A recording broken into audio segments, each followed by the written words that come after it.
একটা জিনিস আমার মাথায় এলো, যেটা আমার মনে হয় করা উচিত, সেটা হচ্ছে এখন ইদানিং দেখবে একটা রোগ বাচ্চাদের খুব হচ্ছে, সেটা হচ্ছে যে খুব রেয়ার ডিজিজ প্রথমে বলছিল, ঠিক আছে, যে 16 কোটি টাকার ইঞ্জেকশনের যে অস্মিকার ব্যাপারটা। তো ওই রোগটা দেখে এখন অনেকেরই হচ্ছে, ওটা রেয়ার নেই, ঠিক আছে, মানে ওটা দেখে ঘন ঘন বাচ্চাদের হচ্ছে। তো আমার মনে হয় না একটা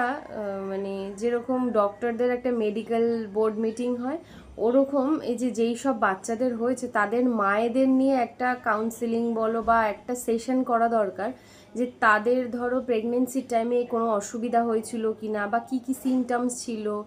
বা তারা কিভাবে তাদের প্রেগনেন্সি জার্নিটা ছিল, সেইগুলোকে একটা, আমার মনে হয় যে একটা ভালোভাবে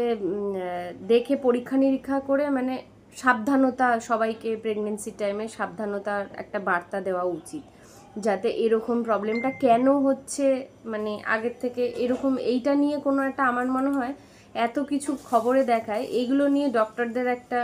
যদি করতো, মানে কোনো প্রেস কনফারেন্স করতো, করে ধরো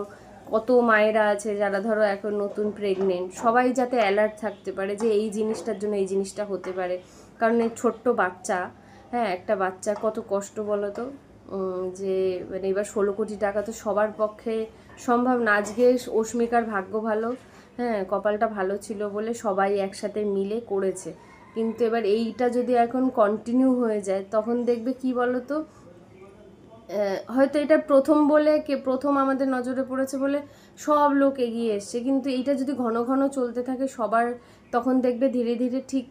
সেরম রেসপন্স আর পাওয়া যাবে না।